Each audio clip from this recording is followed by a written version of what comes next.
Hey, it's Joe Bartle from RotoWire. I'm going over 3 players I love and hate entering week 2. Now, it wasn't a great week for us last week, but I do think if we have a bit more data now in front of us, we can make some more, let's call them educated opinions on things. And we'll start first with the guy that I really wish I would have been more adamant about last week in Justin Fields.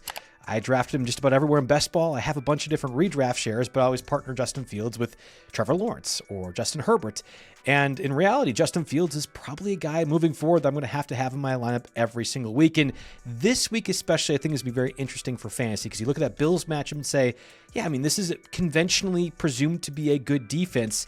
And yet Justin Fields is going to be a walking, I think, 15 to 18 fantasy points every single week. You think about it. If Fields is closer to a 200-yard passer, which we haven't always seen in Chicago, we certainly didn't see last year with the Steelers, and gives you that 40 to 50 rushing yard floor, by default, that's going to make him a 12 to 15 point scorer, and that's without any of the touchdowns. No, I don't think Fields scores 2 rushing touchdowns against the Bills this week. But if he scores 1 and passes for the same level that he has, at least in week 1, I think Fields is probably a must-play in like my quarterback 7, ahead of Kyler Murray, ahead of Baker Mayfield, ahead of Jared Goff. I think you have to play Justin Fields if you have him on your roster. Another player I like this week is Javonte Williams. And you look at what happened last Thursday, feels like a lifetime ago. Javonte Williams played 43 offensive snaps compared to Miles Sanders, who played just 8. 17 offensive touches for Javonte Williams compared to Miles Sanders' 5. The Cowboys play the Giants this week, and the Giants allowed 220 total rushing yards against the Commanders. Yes, that was Jaden Daniels in there. Look at Austin Eckler, Ja'Cory Krosky-Merritt, Jeremy McNichols. They all averaged over 4 yards per carry, and it's not like the Commanders' offense is that awesome offensively, at least from the rushing perspective. I think Javonte Williams, if he's getting that sort of volume like we saw week 1, is just by default going to be running back 2 so long as he's playing to that level. Maybe Jaden Blue will be a factor later in the season, but for right now, Javonte Williams is a guaranteed running back 2, and that's a start over Tony Pollard, over Kenneth Walker, over Nick Chubb, probably over Aaron Jones too. I think Javonte Williams probably has to be either a flex play for you or a running back 2 this week. The last player I love this week is Ricky Pearsall, and it's entirely a bet on Kyle Shanahan. And if he's actually the QB whisperer, then this is a bet on Kyle Shanahan being the QB whisperer that we all seem to think, and that's myself included, he can be. George Kittle on injured reserve. Juwan Jennings probably not going to play this week. That's basically 16 targets that have been evaporated from this offense. And if you think Mac Jones is bad, I tend to think he is, and he certainly wasn't great with Jacksonville last year, you still had Brian Thomas become a fantasy factor in large part, or at least towards the end of last season, because of Mac Jones. And that was without the Kyle Shanahan pixie dust that was sprinkled on to every single quarterback that seems to be worse than they actually are. I don't know how to quantify Ricky Pearsall as the target within this offense other than against the Saints with Mac Jones and with Kyle Shanahan. We're talking about Ricky Pearsall with the volume that's presumed that he's just going to be a fantasy asset moving forward.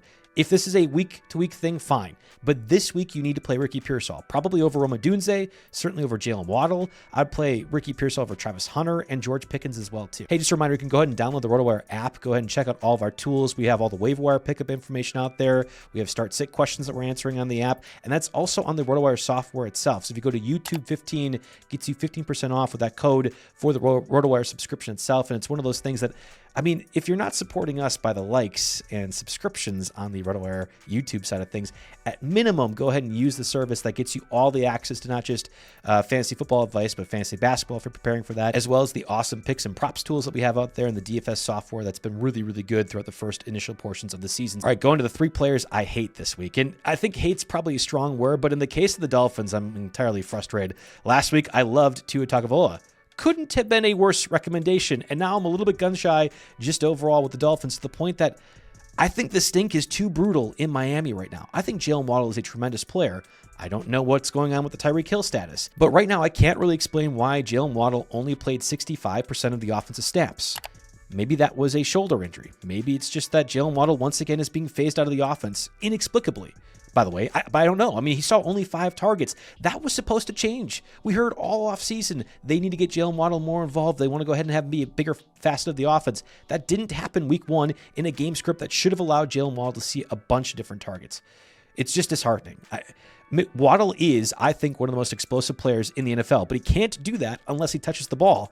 And for whatever the reason, we're not seeing that. So whether it be Keenan Allen or Hollywood Brown or Chris Olave or Jacoby Myers, any of those guys that are going to get guaranteed volume, and even when I say guarantee, it's like 6 to 8 targets, those players have to be in your lineup over Jaylen Waddle until we see anything change with Miami. Another player that at least I think I got the situation right, but the player itself was wrong, was that Broncos-Titans game. I had talked about Courtland Sutton as a hate for me last week. Well, of course, he scores the touchdown, but overall, that game script between the Broncos and Titans was not really fantasy advantageous. And now enter the Broncos-Colts game, which I think some people are mildly concerned with. I think the Broncos smashed the Colts. But if I'm wrong and the Colts are to win this thing or be competitive, I think the way to beat the Broncos is pretty similar to how they beat Tua and the Dolphins last week. Take away Tua's first read, make him dance around the pocket a little bit antsy, and boom, you get turnovers or sacks or just misplays. And that's kind of the scenario I'd say for Bo Nix as well, too. Now this is a fantasy recommendation, not a is Bo Nix actually a good quarterback in real life debate. And honestly, maybe that's part of the issue, that if Bo Nix ends up running for 30 or 40 rushing yards, just like that Justin Fields floor that we talked about earlier, you're probably in a good spot.